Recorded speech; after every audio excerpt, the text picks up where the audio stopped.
Buenas noches, buenas noches. Muchas gracias por su presencia acá.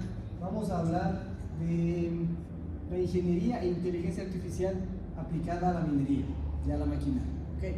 La parte de ingeniería, justamente estaba conversando con varios expositores y me decían lo siguiente, casi textualmente o textualmente según lo que me acuerdo: la ingeniería en minas, o la que se aplica en minería, la mecánica que se aplica en mina, es bastante arcaica, me decían, es difícil innovar, es complicado innovar.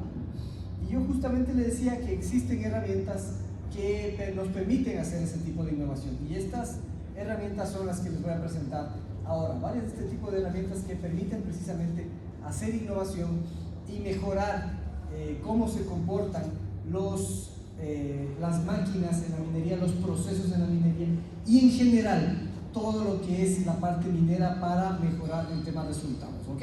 Muy bien. Antes de mostrarles este video, que está muy interesante, vamos a hablar ahora de una metodología para hacer este tipo de simulaciones, que ya les voy a decir exactamente para qué nos sirve. Pero la metodología para hacer este tipo de simulaciones se llama elementos finitos discretos, como se ve ahí, Discrete Element Method, el método de elementos discretos. ¿Y qué significa? Que yo puedo hacer simulación de material granulado. Todo material que esté granulado, yo puedo simularlo. Es decir, yo estoy aquí tomando en cuenta las interacciones. Imaginemos que son como las dos bolitas de dos pelotitas que están chocando y que están interactuando. Yo puedo lograr generar, o mejor dicho, captar los resultados de velocidades, de fuerzas, de energía que está con la cual está interactuando estas masas de material particulado, y en función de eso lo que yo puedo hacer es calcular fuerzas, calcular inercias, calcular desgaste y mejorar mis procesos en minería. ¿Ok? Entonces, se utiliza para hacer pruebas virtuales de equipo, de procesos. ¿Ok? Yo puedo hacer pruebas virtuales. Ejemplo, estamos diseñando un molino. Les voy a mostrar precisamente el proceso del diseño de un molino de bolas. Antes de construir el molino y de hacer las pruebas, de gastar un montón de plata en que el molino funcione ya físicamente, yo puedo ponerle a trabajar al software y decirle al software: a ver, ¿funcionará el molino con estas dimensiones que tengo? ¿Funcionará el molino con todos estos componentes que voy a poner? Sí, no, y en función de eso sí decido mejorar el diseño. Y a la final, ¿qué estoy haciendo? Estoy minimizando prototipos y estoy haciendo que el molino funcione de mejor manera a la primera. Ok, se usa en combinación con otras herramientas. Para eso tengo un puntero. Se usa en combinación, miren, con otras herramientas CAE. ¿Qué significa eso? Que yo puedo, como ustedes ven aquí, no solamente estoy simulando el material particulado, sino que estoy simulando el movimiento de la pala de esta cargadora. Acá lo que estoy simulando es todo el movimiento de la tolva, del chute. Sí, entonces esa es la idea, precisamente, modelar no solamente el material como tal, sino un movimiento. Veamos un ejemplo. Bueno, antes de un ejemplo, ¿en dónde utilizar este tipo de tecnología? Equipo pesado, para modelar esta parte de arriba, ¿no es cierto? La parte de acá que estamos viendo, esta parte de la carga que tiene ese equipo pesado, y en función de eso ir diseñando mi equipo, ¿no es cierto? Minerales, para verificar el transporte de los minerales, cómo se transporta, qué estoy sacando de este transporte de minerales, qué es lo que puedo yo tener en cuenta en el transporte de minerales. Procesos de manufactura, acá abajo se ve industria farmacéutica, si ustedes se fijan, ¿no? Esto es industria farmacéutica, y también en la parte automotriz. ¿Ok? La parte automotriz es precisamente esto que se ve acá, ver cómo se comporta un vehículo en dunas. Perfecto, listo, veamos. Esto es una información confidencial, como se puede ver aquí, así que no le tomen fotos, por favor. Aunque estoy grabando este video para subirlo a YouTube, así que lo van a poder ver en un momento. Pero estos son algunos de los clientes que utilizan, empresas, industrias que utilizan esta herramienta para mejorar sus procesos. ¿Okay? Y ahí van a ver varios conocidos, ¿no? Pfizer, las farmacéuticas; en la parte maquinaria, Komatsu, Pratt & Miller; en la parte minera, estas son empresas que se dedican a la parte de explotación, a la parte minera, y utilizan ampliamente esta herramienta para trabajar, para mejorar sus procesos. ¿Ok? Perfecto. Entonces, vamos directamente a verificar ¿qué es lo que podemos hacer con este software? La herramienta se llama EDEM, ¿sí? EDEM en inglés, EDEM. Entonces, lo que vamos a hacer ahora es precisamente verificar cómo está el funcionamiento de estas cargadoras, de estos conveyors. Y el mejor diseño, el mejor performance de ese diseño, voy a obtenerlo en el momento en que yo logre identificar qué es lo que está sucediendo y reducir los riesgos que pueda tener para las personas. Entonces, ahí yo puedo prevenir que se me esparza el material, puedo optimizar el desgaste, saber cómo se va a desgastar en este conveyor con ese material, y yo puedo predecir cómo está fluyendo ese material, ¿okay? Predecir cómo está fluyendo el material. Si por ejemplo por ahí voy a tener algún atasco del material, yo puedo cambiar el diseño de mi máquina antes de construirlo. A eso es a lo que me refería, ¿sí? Y la visualización con código de colores me dice a mí cuáles son las velocidades, por ejemplo, de este material. Al material yo lo puedo modelar, yo le puedo decir, ok, tiene que tener tal material, tal medida promedio, tales propiedades geodésicas de las rocas, si son rocas, si es granos de cacao, si son granos, cualquier tipo de material granulado o particulado se puede modelar. Y estas pruebas virtuales son a la final un prototipo virtual, en donde yo puedo construir la máquina construir la máquina en la computadora antes de construirla en la vida real, y me permite saber, me permite entender cómo está funcionando esa máquina, adelantarle a que existan bloqueos, y con estos gráficos de mass flow, de masas, yo puedo entender si es que verdaderamente esa máquina va a funcionar bien o no va a funcionar bien, ¿sí? Entonces, aquí, fíjense, en el momento en que hago yo los cambios que necesito por temas de diseño, yo voy a saber cuánto desperdicio voy a tener, y en función de eso voy a bajar esa cantidad de desperdicio. Ok, entonces yo hago esta prueba de diseño, yo hago que se llama un prototipo virtual para medir fuerzas de impacto, dispersión, y para evitar daños en el equipo, para evitar que yo tenga desperdicios de material y para evitar que se me genere mucho polvo, ¿no es cierto? El tema de la generación de polvo, dependiendo del proceso, puede ser muy, muy complejo, yo debería evitar. Ok, fíjense ustedes acá, si es que yo quiero minimizar el desgaste en las cintas transportadoras, yo debería tener en esta zona de acá una simulación muy cercana a la realidad. Precisamente para eso me sirve esta herramienta, para que en la cinta transportadora yo no tenga la cantidad de desgaste o mejor dicho, yo minimice la cantidad de desgaste dependiendo de esta simulación, ¿sí? Yo aquí saco las cargas, miren, todas las cargas que estoy obteniendo de esa máquina, y eso me sirve para hacer el diseño completo de la máquina, ¿okay? Y aquí voy probando dos diseños, miren. ¿Cuál es el que yo necesito? El que tiene mayor carga, el que tiene menor carga es decisión del ingeniero, es decisión mía. ¿Ok? Perfecto. Muy bien, y miren, esto es algo interesante.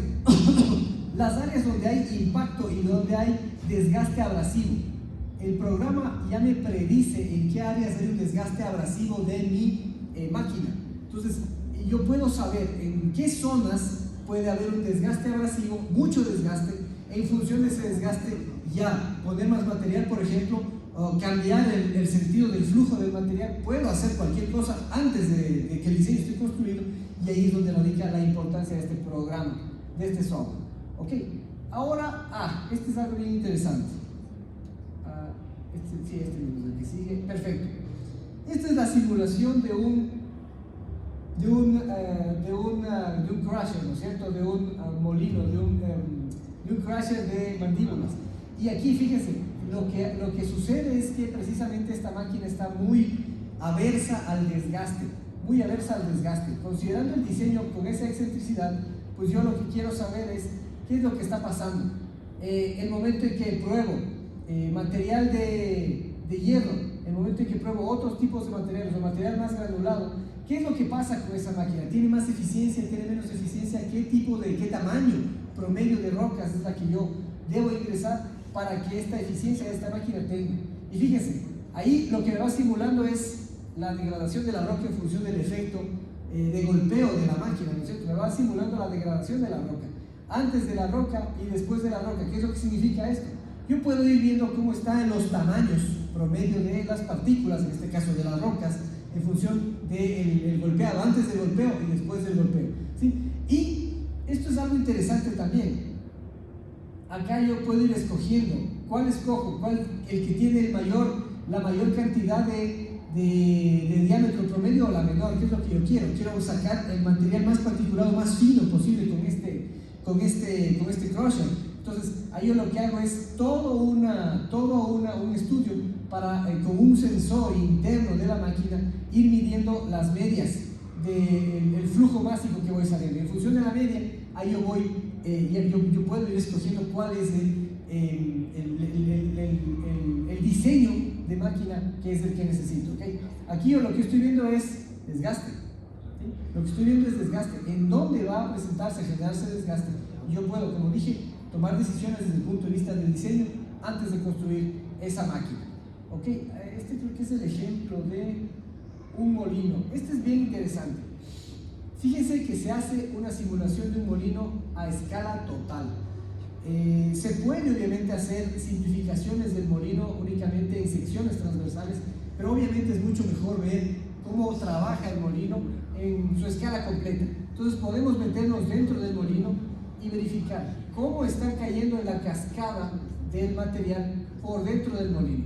¿Para qué? Para entender precisamente si es que, por ejemplo, los diámetros que estoy obteniendo son los adecuados, cómo estoy viendo en la parte del shoulder, cómo estoy yo obteniendo el efecto de molienda precisamente del molino, qué es lo que está pasando. Aquí es donde yo logro realmente un entendimiento, ¿sí? Y puedo yo cambiar las secciones transversales en las que yo analizo este efecto, y precisamente para verificar, aquí lo que me interesa es primero la calidad de las partículas de ese molino, ¿no es cierto? Y después, qué tanto desgaste estoy yo teniendo en mis componentes internos del molino, y eso me va a dar precisamente la idea de qué materiales debo usar, qué diseño debo poner y cómo tiene que estar construido este molino. Ok, luego, en la parte de velocidades en Y, analizar cómo está trabajando las velocidades en este sentido para que vayan saliendo los materiales de la molienda, y en función de eso verificar y entender si es que este molino realmente está cumpliendo con su función, porque puede pasar que las rocas se vayan quedando adentro y no puedan salir hacia afuera. Y la idea precisamente es esa, obtener el completo movimiento del molino y que vaya yo extrayéndolas de manera adecuada. El flujo másico intermedio es el que me sirve para entender, para saber realmente cómo va a funcionar ese molino y qué es lo que va a tener. Y si es que en la zona de descarga, miren, estoy obteniendo partículas, yo puedo entender a ver si es que voy teniendo el fenómeno de que se me quedan pegadas esas partículas. Contra eso también yo puedo diseñar, ¿no es cierto? Y la idea sería precisamente trabajar en que yo tenga al mínimo posible esa cantidad de partículas pegadas para que obviamente tenga mayor eficiencia en mi molino, ¿sí? Fíjense, en el inicio no tenía estas partículas iniciales, pero yo puedo ir cambiando las condiciones y evidentemente entender qué es lo que pasa. 9.3 kilogramos de flowback del molino. Es decir, ¿qué es el flowback? El flowback es cuánta masa molida es la que me devuelve el molino en función de cuánta masa de roca entra, ¿okay? Y obviamente yo quiero maximizar eso, quiero tener la mayor cantidad de masa molida en función de la cantidad de roca que entro, que ingreso. Y obviamente, si es que yo no hiciera esto, imagínense, lo que pasaría es que simplemente metería la roca y pues lo que me dé la máquina. Con esto puedo maximizar. Y con la misma cantidad de material que carga ese molino, yo puedo obtener más cantidad de material molido. Esto es absolutamente una ganancia para cualquier empresa que quiera trabajar con este tipo de máquinas, ¿no es cierto? Una transfer chute, ok. Vamos a ver rápidamente este ejemplo. Ay, perdón. ¿Y este no es video?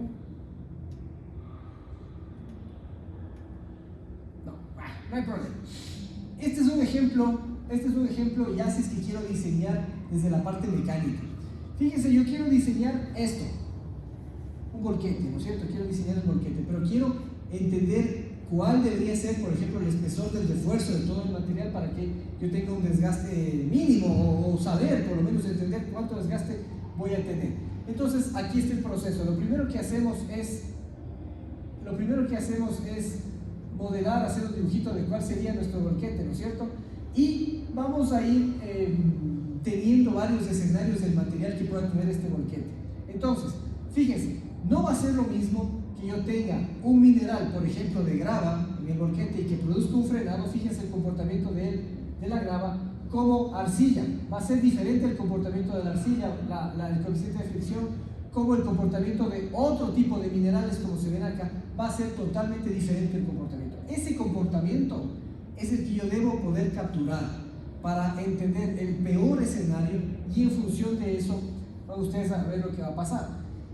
Ya entiendo el peor escenario con el camión cargado, y ahí es donde yo voy a ir viendo las fuerzas que se me van generando en cada uno de los puntos, en cada uno de los nodos de las zonas de interés que yo tengo en ese camión. Yo puedo ir aislando determinadas zonas para mejor visualización, y a partir de ahí, ¿yo qué es lo que hago? Esas reacciones que estas rocas, las interacciones de las rocas generan, las puedo mapear y las puedo importar en un software, como en este caso OptiStruct, que es un software de elementos finitos, en el cual yo puedo aquí tener las fuerzas e ir calculando en función del software. Esto ya sería elementos finitos. Miren ustedes cómo interactúan elementos discretos con elementos finitos, para ir viendo aquí, esto es los esfuerzos, en dónde podría romperse el diseño que yo tengo en función de las rocas, en función de toda esa interacción de las rocas. Entonces, ya no es que tengo que inventarme ecuaciones de la física muy básica para poder calcular ese tipo de diseños, sino que con la interacción real que genera el computador yo puedo mapear esas fuerzas y verificar qué esfuerzos me están dando. Este es un diseño real.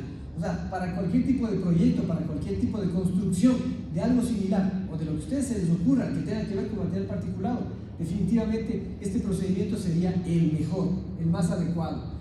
Y este es otro ejemplo. Miren, esto es una tolva en la cual, fíjense, estoy ingresando aquí material particulado y tiene que haber un transporte de este material, ¿no es cierto?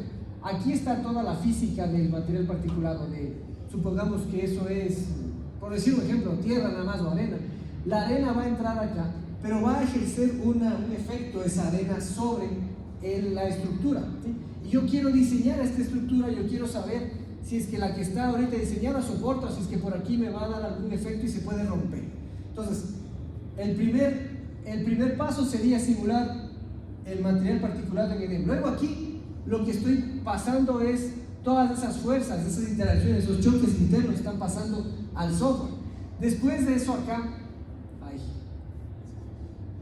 ¿por qué se me adelantó? Después de eso acá tengo las constraints, las restricciones, acá tengo las cargas, acá tengo las fuerzas. Entonces estas fuerzas me van a dar a mí, me van a decir a mí, van a ser las causas que van a generar los efectos en la estructura. Aquí yo puedo ver si es que esto se va a deformar mucho, por ejemplo, si es que realmente va a soportar mi carga de 1 tonelada de arena, por ejemplo. Ahí yo le puse 1 tonelada de arena, y acá voy a ver si por efecto de esa tonelada de arena se me deforma demasiado, por ejemplo, algo inaceptable, que se me pueda caer la arena desde dentro de la tolva, ¿no es cierto? Y acá esfuerzos. Acá voy a ver efectivamente cómo está soportando el material y si realmente va a romperse, puede romperse o no. ¿Okay? Entonces fíjense esa integración desde el material particulado, desde las cargas que causan ese material particulado hasta la parte de elementos finitos, donde yo puedo entender dónde puede romperse, y como ingenieros ustedes pueden determinar, pueden decir, ok, aquí se me está rompiendo, listo, hace falta aumentar un poquito este espesor, listo, se soluciona. O decir, ok, acá puede ser que no me soporte los 5 años de uso que yo le quiero dar, ok, aumentemos un poco en función de todo el uso que le quiero dar. Perfecto. Pero fíjense de dónde viene todo esto, viene de acá, viene de aquí, viene de esta simulación, que es lo más realista y lo más cercano posible que uno puede estar de cuál es el efecto de esa carga de arena. ¿Ok? Perfecto. Es algo similar, este ejemplo. Aquí lo que se está simulando es un shuttle car, es un cargador, es una cargadora, y lo mismo, ¿no? Vemos el material, el mineral, cómo está cargándose, y lo que tenemos acá es la distribución de esas cargas, y acá ya podemos calcular los esfuerzos. Siempre me va a interesar los esfuerzos. ¿Por qué? Porque los esfuerzos es cómo el material responde cuando estoy poniéndole una carga. En este caso la carga es el mineral, ¿sí?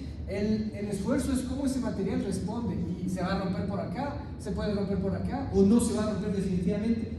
Esto es una predicción, imagínense, esto es realmente como tener una bola de cristal, saber qué se produce, qué efectos se va a producir antes de construir este componente. Ok, y muy rápidamente,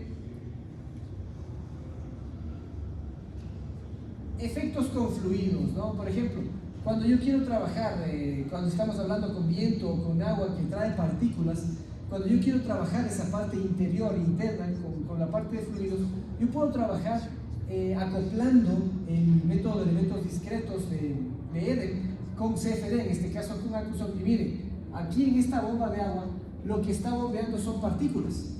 Yo puedo verificar, tal como hicimos en la parte anterior, verificar en el movimiento de la bomba cómo esas partículas o qué velocidades tienen esas partículas, y en función de eso saber o entender cómo está funcionando el componente. Allá en ese shifter simplemente es un divisor, ¿no es cierto?, con viento. Igualmente acá será agua, por ejemplo, allá será viento, acá estaré bombeando partículas que están dentro del agua, allá estoy trabajando con partículas que vuelan con el viento. Pero la idea es que las partículas interactuando con el fluido se puede simular de manera fácil realmente, ¿no? Este es más interesante. Miren ustedes, acá hay intercambiadores de calor, en donde estamos verificando cómo la temperatura va cambiando y el material que estoy moviendo se va enfriando desde acá hasta acá, y esa va a ser el objetivo de este diseño, ¿no es cierto? Igualmente, en la parte de fluidos, estamos viendo allá, es interesante ver cómo inclusive dentro de las partículas hay una transferencia de calor. No solamente son partículas que están aisladas, obviamente tienen interacciones mecánicas, pero tienen también interacciones térmicas, ¿ok? Y este es un ejemplo muy interesante de una máquina en la cual yo estoy logrando concentrar todas las partículas en esta zona. Lo interesante de este ejemplo es que yo puedo inclusive presentarle de una manera muy bonita, ¿no? Puedo presentarle con un render y verificar cómo está todo mi fenómeno de una manera correcta. Acá yo veo una deposición de partículas, y eso es lo interesante de esta simulación, que me permite saber, ok, antes de construir esa máquina puedo tener una deposición en esa zona, específicamente en esa zona, ¿sí? Y yo puedo ir viendo qué es lo que está ocurriendo internamente en el fenómeno. Cuando tengo ese color, ese código de colores en amarillo, lo que sucede es que las partículas ya no se mueven, ya se quedaron sin movimiento. Pero yo puedo ir cambiando los parámetros de esa simulación, los podemos ir cambiando, y en función de eso ir mejorando el comportamiento de esta simulación. Ok, y para ir terminando, tengo un ejemplo más de esto. Es en la parte automotriz, ¿no es cierto? Eso que ustedes ven es un vehículo 6x6, no, 8x8. Es un vehículo 8x8. Es un vehículo 8x8 que está blindado. Y acá la prueba es a ver si es que puede generar o pasar esas pendientes de 22 grados que por normativa son las que se necesita que los vehículos pasen o sobrepasen, ¿sí? Entonces, ahí precisamente se ve que este vehículo sobrepasa. Este es otro ejemplo interesante. Una cinta transportadora. Cae desde arriba el material, y yo puedo ir determinando en función de la velocidad que le pongo y el diseño de la cinta si es que realmente voy a tener la eficiencia que necesito. Y acá también es otra simulación interesante, ¿no? Cuando tengo material más pegajoso, ¿cómo se comporta? Que cuando tengo material más ligero y más seco. Hay un comportamiento diferente, ¿no es cierto? Todo ese tipo de especificidades técnicas y físicas son las que yo puedo tener en mis simulaciones. ¿Okay? Ahí está otro ejemplo de un Hammer, un H1, en el cual yo veo el comportamiento como tal del vehículo, a ver si es que logra pasar estas pruebas. Y acá estoy viendo el movimiento de la excavadora con diferentes minerales, ¿no? En este caso hierro, en este caso otro tipo de minerales, y ahí yo voy viendo cómo es que está comportándose el material. La idea es precisamente esa, es tener que hacer pruebas o poder hacer pruebas sin hacer la construcción de ningún prototipo. ¿Ok? Perfecto. Y ya le vimos un poquito este componente, pero por eso es que mencionaba el tema de innovación. Si tenemos un componente ya diseñado, lo que me decía este amigo con el que conversaba justamente el día de ayer era que, pues, claro, nos hace falta innovación en la industria minera, porque claro, si es que ya sabemos que funciona un componente, decimos, listo, déjale como está, déjale como funciona y no hagas nada por ahí. La idea precisamente de esta tecnología es romper esos paradigmas y entender cómo funciona el proceso, el procedimiento, y aplicar herramientas avanzadas de ingeniería para lograr precisamente esto. Por ejemplo, acá lo que yo estoy, me fui para atrás. Aquí lo que yo estoy haciendo es, de este componente del material, yo le estoy haciendo una optimización, bajándole un poco el peso. ¿Para qué? Para que funcione con mayor velocidad, para que gaste menos energía el jaw crusher, y para que yo lograr tener el mismo o mejor eficiencia para romper las rocas del mineral. Entonces, en este caso lo que yo hago es mucha ingeniería que está metida aquí, pero sin construir esa máquina. Y esa es precisamente la idea. Y esto se puede combinar con la parte de inteligencia artificial. No les quise cargar de mucha información adicional a la presentación, pero sí decirles que el momento en que estamos haciendo cualquier tipo de proceso minero, yo tengo mucha información, que hay presiones, que hay un montón de información que puedo yo obtener de este tipo de procesos. Toda esa información yo la puedo recopilar, pero la puedo analizar. Eso es lo que se llama no minería de minerales, sino minería de datos, que es interesante hacer ese match, porque yo de esa minería de datos puedo sacar cosas interesantes de mis mismas máquinas. Por ejemplo, predecir cuándo darles mantenimiento, predecir cuándo van a fallar, predecir qué tengo que hacer para que no fallen. Y hacia allá es donde está la tecnología, la famosa inteligencia artificial, que se puede integrar dentro de estas herramientas para lograr darme una información mucho mayor y mucho mejor de lo que antes tenía únicamente con el diseño como tal, ¿sí? Eso ha sido todo. Muchísimas gracias por su tiempo, por su asistencia. Si tienen alguna pregunta, siéntanse libres de preguntar, de dar su opinión de lo que acaban de ver. Y si pues tienen más dudas, acá está mi LinkedIn, como Jorge Luis Endea, me pueden encontrar en LinkedIn, y en YouTube va a estar subida esta presentación.